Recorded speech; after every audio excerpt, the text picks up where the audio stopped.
प्रिय स्टूडेंट्स, धाकड़ कॉन्सेप्ट की online classes में आपका स्वागत है। मेरा नाम है गैसुद्दीन और आज मैं लेके आया हूँ आपके पास में कॉम्पिटिशन क्लासेस में कंप्यूटर विषय के महत्वपूर्ण टॉपिक। आज का टॉपिक है आपके पास सीपीयू। सीपीयू कंप्यूटर का सबसे महत्वपूर्ण टॉपिक है। सीपीयू कंप्यूटर का सबसे महत्वपूर्ण भाग है और आपके पास में इसको कंप्यूटर का मस्तिष्क भी कहते हैं। तो सबसे पहला अपन शुरू करते हैं सीपीयू का जो है पार्ट। देखिए, सीपीयू जो है, सबसे पहले मैं एक कॉन्सेप्ट आपको क्लियर कर देता हूं। मैं जानता हूं आप स्कूल और कॉलेजेस में कंप्यूटर को बहुत भली भांति पढ़ चुके हैं, परंतु फिर भी कुछ छात्र ग्रामीण क्षेत्र से आते हैं या शहरी क्षेत्र से भी अज्ञानता के कारण कुछ स्टूडेंट जो हैं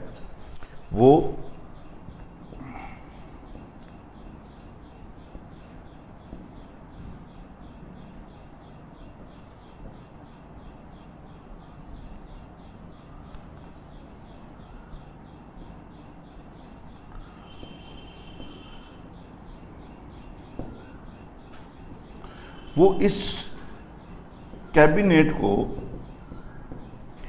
ये कैबिनेट है, वो इस कैबिनेट को जो है वो सीपीयू के नाम से पुकारते हैं। ये सीपीयू नहीं है। सीपीयू आपके पास एक छोटी सी चिप होती है। तो सबसे पहले हम ये देखेंगे सीपीयू है क्या, ताकि आपको कंसेप्ट क्लियर हो जाए कि सीपीयू क्या चीज है। तो आप सीपीयू में देखते हैं, देखिए सीपीयू है क्या। प्रथम पीढ़ी का जो कंप्यूटर था, प्रथम पीढ़ी के कंप्यूटर में, प्रथम पीढ़ी का कंप्यूटर जो है वो बनाया गया वैक्यूम ट्यूब से। और एक कंप्यूटर को बनाने के लिए लाखों की संख्या में वैक्यूम ट्यूब लगाए जाते थे। उसके बाद द्वितीय पीढ़ी आई और द्वितीय पीढ़ी में वैक्यूम ट्यूब से बेहतर एक इंस्ट्रूमेंट बना जिसका नाम था ट्रांजिस्टर। चूंकि ट्रांजिस्टर वैक्यूम ट्यूब से उत्तम था, एक ट्रांजिस्टर के अंदर 4 वैक्यूम ट्यूब की शक्ति थी। जहां वैक्यूम ट्यूब में एक समस्या थी कि वैक्यूम ट्यूब जो है गर्म होकर जल जाता था, या वैक्यूम ट्यूब जो है अधिक ऊष्मा छोड़ता था, अधिक बिजली की खपत लेता था। ये जो समस्याएं थी, इसको ट्रांजिस्टर ने दूर किया और अब आपके पास कंप्यूटर बनाने के लिए ट्रांजिस्टर का उपयोग होने लगा। परंतु अभी भी जो है वो एक कंप्यूटर के अंदर लाखों की संख्या में ट्रांजिस्टर लगाए जाते थे। अब आइए आपके पास में ट्रांजिस्टर से भी बेहतर एक इंस्ट्रूमेंट बना जिसका नाम था आईसी, यानी इंटीग्रेटेड सर्किट। ये इंस्ट्रूमेंट बना,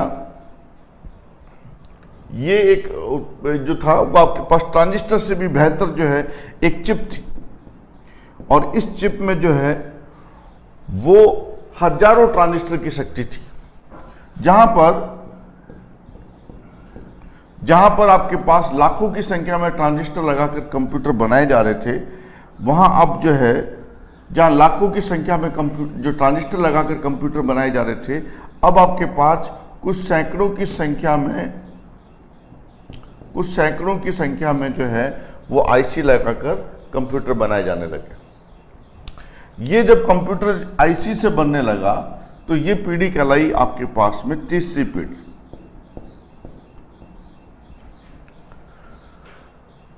अब आईसी से भी बेहतर और उत्तम जो है वो चिप बना ली किसने? इंटेल। तो इंटेल कंपनी के वैज्ञानिकों ने आईसी का और विकास करके एक चिप बनाई जिसका नाम था VLSIC। इस चिप में लाखों ट्रांजिस्टर की शक्ति थी, यानी इस एक चिप के अंदर जो है वो लाखों ट्रांजिस्टर की क्या थी? शक्ति थी। और इसका निर्माण जो है वो इंटेल कंपनी ने किया। इसका नाम था V very large scale integrated circuit, very large scale integrated circuit.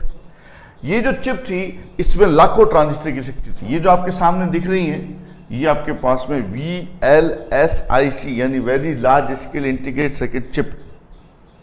इसी को हम आम भाषा में माइक्रोचिप, इसी को हम आम भाषा में प्रोसेसर, इसी को हम आम भाषा में माइक्रो प्रोसेसर, या अपन हम जो है ये क्या बोलते हैं, CPU। तो इंटेल कंपनी ने जो है इसका निर्माण किया। इस चिप के अंदर लाखों ट्रांजिस्टर की शक्ति थी। जहां पर पहले कंप्यूटर को, द्वितीय पीढ़ी में कंप्यूटर को बनाने के लिए लाखों ट्रांजिस्टर की आवश्यकता होती थी, अब आपके कंप्यूटर में एक चिप VLSIC यानी very large scale integrated circuit अर्थात CPU, एक प्रोसेसर जो है वो लगने लगा और एक प्रोसेसर से आपका कंप्यूटर बनने लगा। तो ये जो CPU है वो एक चिप है जिसमें ट्रांजिस्टर, लाखों ट्रांजिस्टर की शक्ति है। इसका निर्माण जो है वो इंटेल कंपनी ने किया था। अब हम देखते हैं आगे। मैंने बताया कि इंटेल कंपनी ने जो है उस चिप का निर्माण किया था। तो जो पहली चिप बनी वो थी इंटेल 4004। इंटेल कंपनी ने दुनिया का पहला जब प्रोसेसर बनाया था, तो दुनिया की पहली very large scale integrated circuit का निर्माण किया था, उसका नाम था इंटेल 4004। यानी दुनिया का पहला प्रोसेसर कंप्यूटर जो था वो था इंटेल 4004, इंटेल 4004। उसके बाद बना इंटेल 8008, 8085, 8086 और भी प्रोसेसर का निर्माण हुआ। इसके बाद एक भारतीय वैज्ञानिक थे जिनका नाम था विनोद धाम। श्री विनोद धाम जो इंटेल कंपनी में काम करते थे, इन्होंने इंटेल कंपनी में काम करने के दौरान पेंटियम चिप का निर्माण किया। इन्होंने किसका निर्माण किया? Pentium chip. इन्हें जो है वो फादर ऑफ पेंटियम चिप के नाम से जानते हैं। इनका जो है इतिहास में इन्हें फादर ऑफ पेंटियम चिप के नाम से जाना जाता है। ये महत्वपूर्ण क्वेश्चन है। उसके बाद इन्होंने जो है इंटेल कंपनी ने बनाया पेंटियम 1, पेंटियम 2, पेंटियम 3, पेंटियम 4। उसके बाद आया आपके पास में कोर। सबसे पहले आया आपके पास, उसके बाद आपके पास चिप बनी, जो प्रोसेसर बना वो था ड्यूल कोर। उसके बाद बना कोर 2 डियो। उसके बाद बना कोर i3। उसके बाद बना कोर i5। उसके बाद बना कोर i7।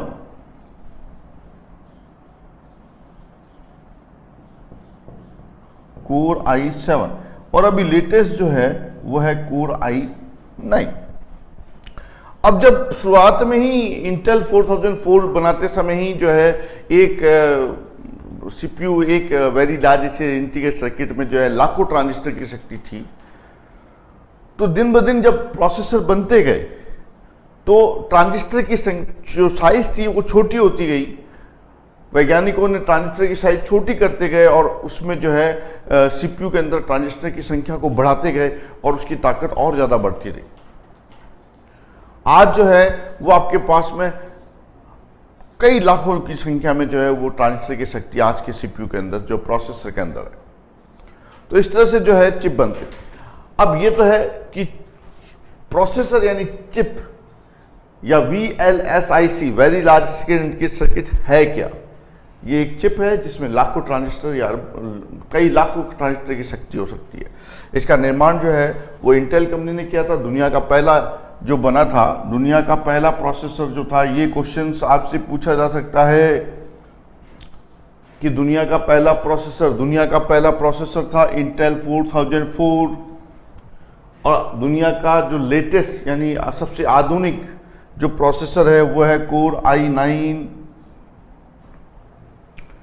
ठीक है। और इसमें से एक क्वेश्चन और है, एक है आपके पास में VLSIC का पूरा नाम क्या है, very large scale integrated circuit, ये क्वेश्चन बन सकता है। उसके बाद CPU का पूरा नाम क्या है, सेंट्रल प्रोसेसिंग यूनिट, ये भी बन सकता है। अगर हम बात करें तो इसको जो है दो कंपनी बनाती है, कंप्यूटर का जो प्रोसेसर बनाती है वो दो कंपनी बनाती है। एक कंपनी तो बनाती है इंटेल और एक बनाती है AMD। अभी हाल ही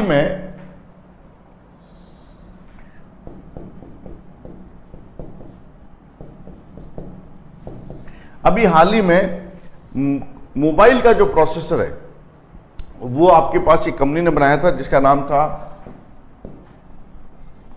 क्वालकॉम, और उस प्रोसेसर का नाम था स्नैपड्रैगन। ठीक है, तो ये तो मोबाइल का प्रोसेसर था, पर कंप्यूटर का प्रोसेसर बनाती है इंटेल कंपनी, इंटेल और आपके पास AMD, दो कंपनियां जो हैं इसको बनाती हैं। तो हमने देखा कि पहले की CPU क्या है।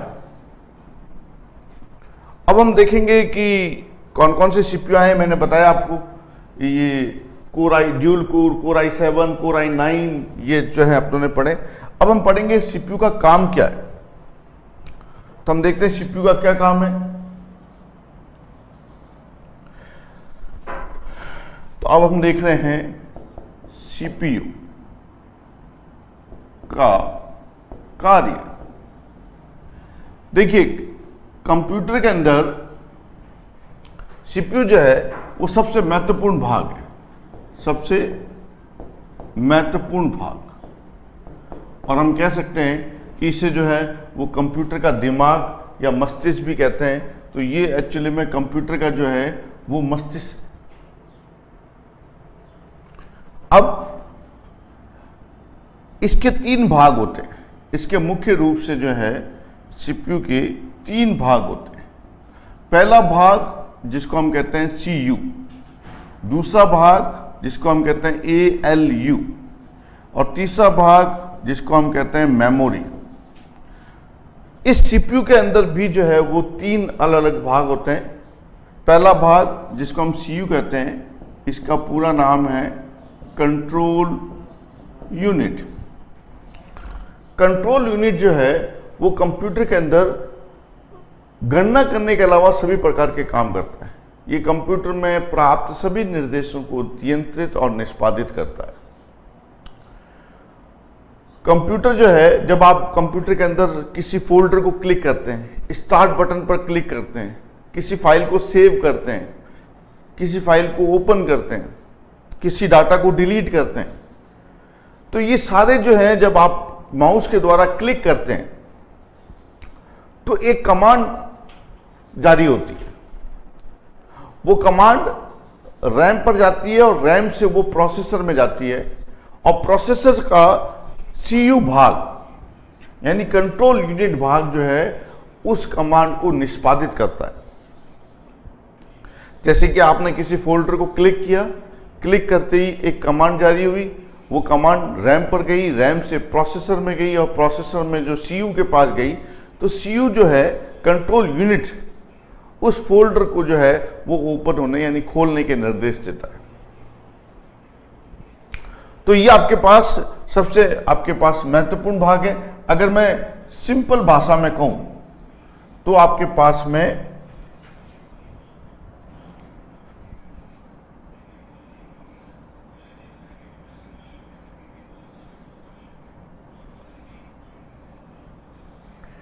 सिंपल भाषा में अगर मैं कहूं तो कंट्रोल यूनिट जो है वो आपके पास कंप्यूटर में प्राप्त सभी निर्देशों को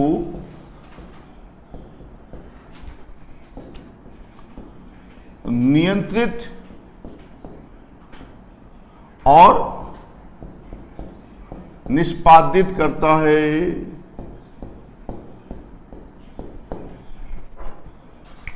अब आता है आपके पास में ALU। ALU का पूरा नाम है अर्थमेटिक लॉजिकल यूनिट। ALU का फुल फॉर्म जो है, पटवारी की 2015 की जो प्री की भर्ती थी उसके अंदर पूछा गया था कि ALU का पूरा नाम क्या है। तो ALU का पूरा नाम जो है वो आपके पास है arithmetic logical unit. Arithmetic logical unit, ये आपके पास जो है ALU का पूरा नाम है। ये भाग जो है वो कंप्यूटर में सभी प्रकार और तार्किक गणनाओं को जो है वो क्या करता है, नियंत्रित और निष्पादित करता है। तो कंट्रोल यूनिट वाला भाग जो है वो कंप्यूटर में प्राप्त सभी निर्देशों को नियंत्रित और निष्पादित करता है। जैसे मैंने बताया, फोल्डर को क्लिक करना, ओपन करना, किसी फाइल को बंद करना, फाइल को सेव करना, किसी डाटा को डिलीट करना, ये सब चीज़ें जो हैं वो CU के द्वारा कंट्रोल होती हैं और उसी के द्वारा जो है निष्पादित भी होती हैं। इसी तरह से जो कंप्यूटर के अंदर सभी प्रकार की गणितीय और तार्किक गणनाएं हैं उसको जो है वो ALU भाग यानी अर्थमेटिक लॉजिकल यूनिट जो है वो नियंत्रित और निष्पादित करता है। तीसरा भाग है मेमोरी। CPU की, मैंने आपको पहले भी बताया था पिछले वीडियो क्लास में कि CPU की जो आंतरिक मेमोरी है वो होती है आपके पास में दो, एक तो है रजिस्टर मेमोरी और एक है कैश मेमोरी। तो रजिस्टर मेमोरी जो है, अगर अपन बात करें CPU की मेमोरी की, तो CPU जो है वो सभी प्रकार की जो महत्वपूर्ण गणनाएं और सभी प्रकार के जो निर्देश हैं उनको रजिस्टर मेमोरी में नियंत्रित और निष्पादित करता है। यानी इस मेमोरी के अंदर कंप्यूटर सभी गणितीय, तार्किक निर्देश आदि को क्या करता है, निष्पादित करता है। यानी इस मेमोरी के अंदर करवाने का काम किसका है, CU का और ALU का।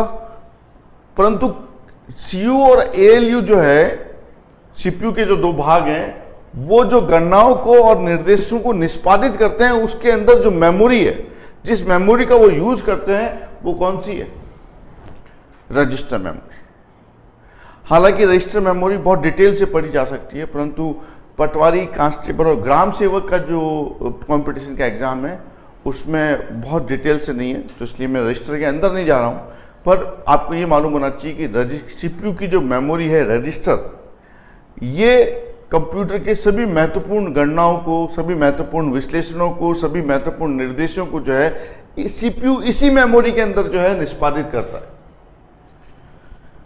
CPU जो है इन सभी चीज़ों को जो है, इन सभी को जो है इस मेमोरी के अंदर क्या करता है, निष्पादित को अपन अगर आम भाषा में कहें तो इसी मेमोरी के अंदर वो जो है वो रन करता है, चलाता है। और ये सारे जो निर्देश और जो गणनाएं वगैरह हैं वो कौन सी मेमोरी से आते हैं, वो आते हैं रैम से। किससे आते हैं, रैम से। तो मैंने आपको पिछली क्लास में बताया था कि जो रजिस्टर मेमोरी है वो पूरे कंप्यूटर की सबसे तेज मेमोरी है, जबकि इसके मुकाबले जो रैम है वो आपके पास क्या है, स्लो, यानी क्या है, धीमी। रजिस्टर मेमोरी को निरंतर डेटा चाहिए, पर रैम स्लो मेमोरी है और ये तेज मेमोरी है, ये आपके पास उसके मुकाबले क्या है, फास्ट मेमोरी। तो कोई भी स्लो मेमोरी किसी भी फास्ट मेमोरी को निरंतर डेटा नहीं दे सकता। इसीलिए रैम डेटा जो है, रैम से डेटा लेने का काम जो है वो किसका है? कैश मेमोरी का। और कैश मेमोरी रैम से जो है ये रैंडमली डेटा उठाती है। कैश मेमोरी रैम से रैंडमली डेटा उठाती है और निरंतर किसको देती है? निरंतर किसको देती है? Register memory. तो इस तरह से जो है सीपीयू की जो आंतरिक मेमोरी है, सीपीयू की जो आंतरिक मेमोरी है वो उसमें कैश रैम से रैंडमली डेटा उठाती है और निरंतर देती है रजिस्टर को, और रजिस्टर जो है इन सभी गणितीय, तार्किक और निर्देशों को जो है सीपीयू रजिस्टर मेमोरी के अंदर निष्पादित करता है। तो देखिए अब अपने पास में मैंने बताया था आपको कि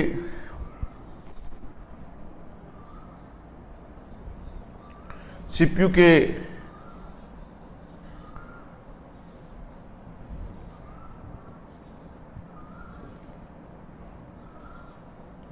चलिए मैंने बताया था कि कंप्यूटर के 3 मुख्य भाग हैं। पहला भाग कंट्रोल यूनिट। कंट्रोल यूनिट सभी निर्देशों को नियंत्रित और निष्पादित करता है। एएलयू ये सभी प्रकार की गणितीय और तार्किक गणनाओं को निष्पादित करता है। और मेमोरी, मेमोरी मैंने बताया रजिस्टर और कैश है। ये सभी प्रकार की जो निर्देश, तार्किक गणनाएं और गणितीय गणनाओं को जो निष्पादित होती हैं वो मेमोरी, यानी कौन सी मेमोरी के अंदर? रजिस्टर मेमोरी के अंदर निष्पादित होती है। और ये सीपीयू की मेमोरी है। इस रजिस्टर मेमोरी को जो सीक्वेंस में डेटा कौन देता है? कैश। और कैश रैंडमली डेटा उठाता है रैम से और देता है रजिस्टर को। तो रजिस्टर जो है सबसे तेज, सबसे आपके पास महत्वपूर्ण मेमोरी होती है, सबसे छोटी होती है और ये सीपीयू के सबसे करीब होती है। अब कैश मेमोरी का क्या काम है? कैश मेमोरी जो है वो कैश मेमोरी जो है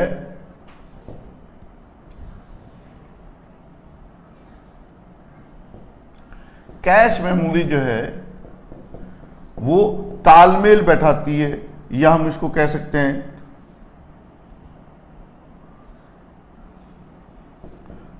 तालमेल बैठाती है किसके बीच? रैम और रजिस्टर के बीच। या हम कह सकते हैं कि कैश मेमोरी समन्वय स्थापित करती है रैम और रजिस्टर के बीच में। तो हमने देखा कि सीपीयू कार्य क्या करता है। अब इसमें से क्वेश्चन कैसे कैसे बन सकते हैं?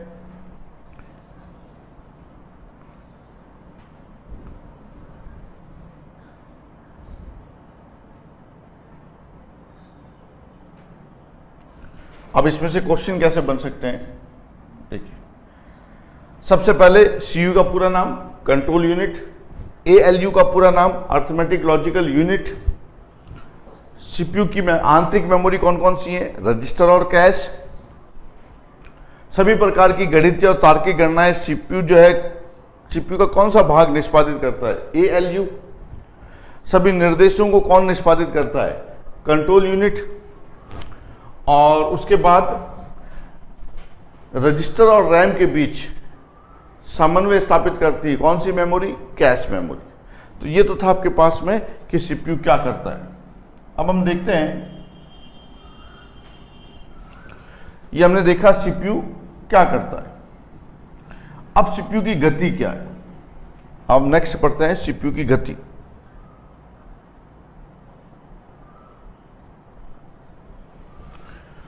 अगर हम सीपीयू की गति की बात करें, सीपीयू की गति,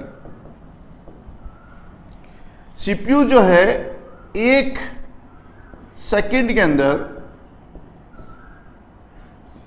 जितने निर्देशों को निष्पादित करता है उससे उसकी गति को नापा जाता है। यानी 1 सेकंड के अंदर सीपीयू कितने निर्देशों को निष्पादित करता है, इससे उसकी गति की गणना की जाती है। 1 सेकंड में अगर एक निर्देश को निष्पादित करता है तो वो कहलाता है 1 हर्ट्ज।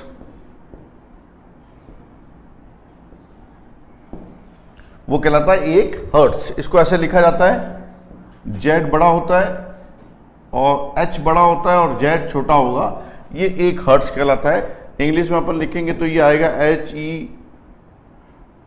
RTZ,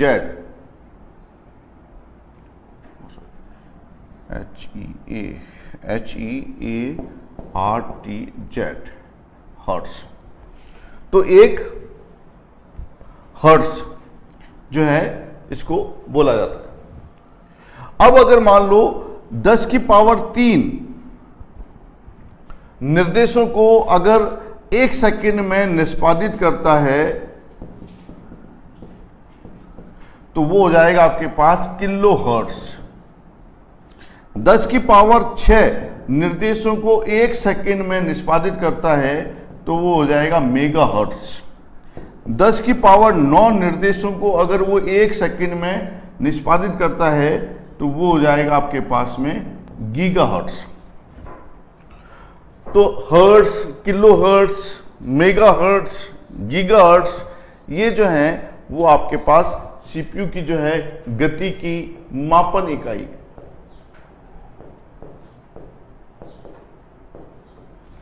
सीपीयू जो है 1 सेकंड में कितने निर्देशों को निष्पादित कर रहा है उसके एक सर्कल को क्लॉक रेट के नाम से भी जाना जाता है। कांस्टेबल तो नहीं, पर पटवारी में ये पूछा जा सकता है क्लॉक रेट किसे कहते हैं, या सीपीयू की जो गति है उसको क्या कहते हैं। तो वो आपके पास में उसको क्लॉक रेट के नाम से भी जाना जाता है। तो अगर हम देखें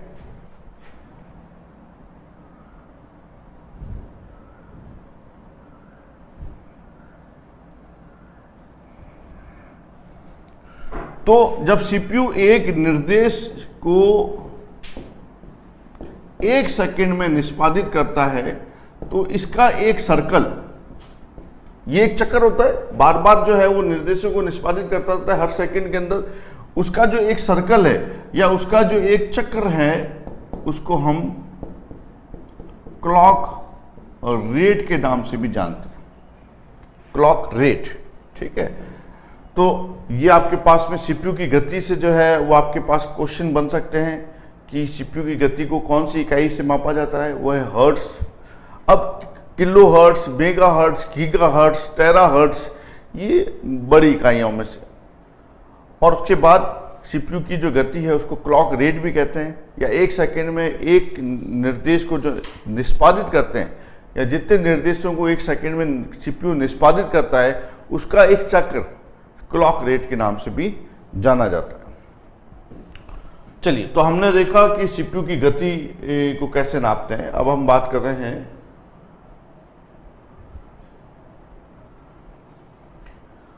कोर क्या चीज है। ये इंफॉर्मेशन असिस्टेंट का पेपर था 2011 का, उसमें क्वाल कोर के बारे में पूछा गया था। जैसे हम देखते हैं core, dual core, quad core, ये क्या चीजें।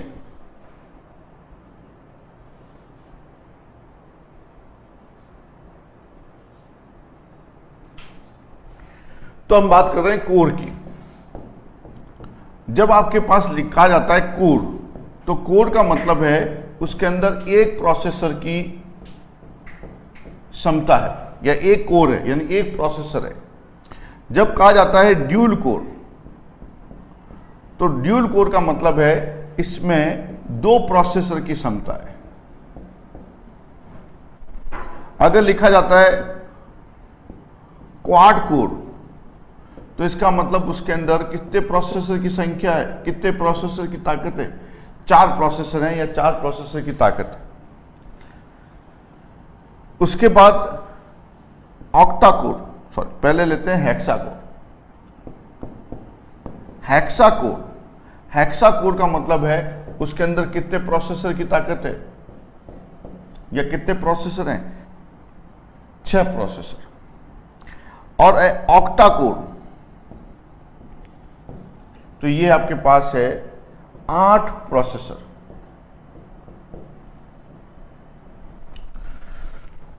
तो इस प्रकार जो है जब आपके पास हम किसी सीपीयू की गति को नापते हैं तो ये भी देखा जाता है कि उसमें कितने कोर हैं। अगर सिंगल कोर है यानी कोर है तो आपके पास 1 प्रोसेसर, ड्यूल कोर है तो 2 प्रोसेसर, क्वाड कोर है तो 4 प्रोसेसर, हेक्सा कोर है तो 6 प्रोसेसर, ऑक्टा कोर है तो 8 प्रोसेसर। मैंने बताया था इंफॉर्मेशन असिस्टेंट 2011 का जो पेपर था उसमें क्वाड कोर प्रोसेसर की संख्या पूछी गई थी। आपसे भी जो है वो पूछा जा सकता है कि ड्यूल कोर में कितने प्रोसेसर होते हैं या ऑक्टा कोर में कितने प्रोसेसर होते हैं। तो ये एक महत्वपूर्ण क्वेश्चन बनता है आपके पास सीपीयू के साइड से। अब अगर मैं बात करूं सीपीयू की गति की, अगर ये लिखा जाए कि अगर आप कोई सीपीयू कंप्यूटर खरीद रहे हैं और उसमें लिखा हुआ है प्रोसेसर की ताकत जो है 3.2 गीगाहर्ट्ज और हेक्सा कोर प्रोसेसर, अगर ये है तो इसका मतलब है गीगाहर्ट्ज का मतलब है 10 की पावर 9 गीगाहर्ट्ज। ये जो गीगाहर्ट्ज बना है, गीगाहर्ट्ज, जो इसमें गीगाहर्ट्ज बना है, ये गीगा जो लिया गया है वो गीगाबाइट से लिया गया है। तो गीगाबाइट का मतलब हो गया 10 की power 9 into 3.2 into hexa core में कितने प्रोसेसर हो गए? हेक्सा कोर में हो गए 6 प्रोसेसर। 3.2 गीगाहर्ट्ज, इन सबको अगर मिला लें तो ये प्रोसेसर कितने देर में, इतने सारे निर्देशों को प्रोसेसर जो है वो 1 सेकंड के अंदर निष्पादित करेगा। इस तरह से हम जो है इन प्रोसेसर को जो है वो प्रोसेसर जो है इतने सारे निर्देशों को 1 सेकंड में निष्पादित करेगा। इस प्रकार जो है हम सब के पास में सीपीयू की गति को नापते हैं। तो यहाँ से आपके पास में बहुत सारे क्वेश्चंस जो हैं, जो मैंने आपको बताया था कि कौन कौन से क्वेश्चन पूछे जा सकते हैं। सबसे पहले आपके पास में पहला प्रोसेसर यानी पहला सीपीयू कौन सा है, मैंने बताया था कि आपके पास पहला कौन सा है, इंटेल 4004। सबसे आधुनिक प्रोसेसर सीपीयू कौन सा है? आधुनिक है आपके पास में कोर i9। आपके पास सीयू का पूरा नाम, ALU का पूरा नाम, Pentium chip, father of Pentium chip किसको कहा गया है? ये आपके पास विनोद धाम को कहा गया है। उसके अलावा आपके पास में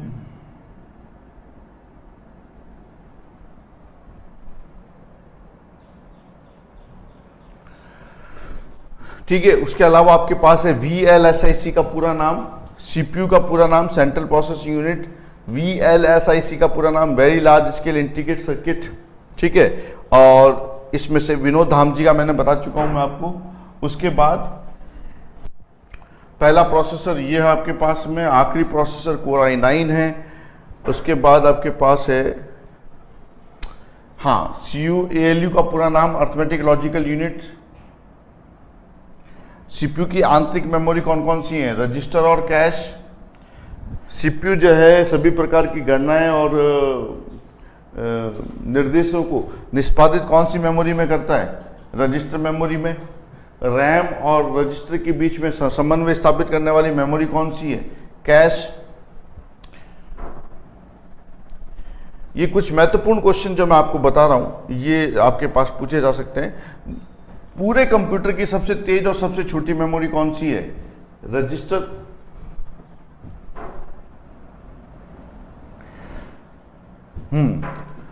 इस पर भी सवाल बन सकते हैं, सीपीयू की गति को किस में नापा जाता है? हर्ट्ज में। ठीक है, ये सारी इकाइयां जो हैं kilo hertz, mega hertz, giga hertz जो है वो आपके पास सीपीयू की मापन इकाई है। इसको क्लॉक रेट के नाम से भी जाना जाता है। 1 सेकंड में जितने निर्देशों को सीपीयू निष्पादित करता है उसका एक चक्कर क्लॉक रेट कहलाता है। तो ये भी आपके पास महत्वपूर्ण है। उसके अलावा आपके पास क्वाड कोर में कितने प्रोसेसर होते हैं? 4। ये सवाल पहले ही आ चुका है इन्फॉर्मेशन असिस्टेंट 2011 के पेपर में, आपसे दूसरे पूछे जा सकते हैं। ड्यूल कोर में कितने प्रोसेसर हो सकते हैं? हेक्सा कोर में 6 प्रोसेसर होते हैं, है ना। इस तरह के सवाल आपसे पूछे जा सकते हैं। ये था आपके पास में सीपीयू का टॉपिक, जो कि बहुत ही महत्वपूर्ण है। कई बार बहुत छोटे क्वेश्चन इस पर पूछे ले जाते हैं, जैसे कि जेल प्रहरी के अंदर पूछा गया था कि सीपीयू का मस्तिष्क किसको कहते हैं, तो वो आपके पास सीपीयू। तो यहाँ ये था आपके पास सीपीयू का टॉपिक। अगली क्लास में हम दूसरा महत्वपूर्ण टॉपिक देखेंगे। अभी के लिए धन्यवाद।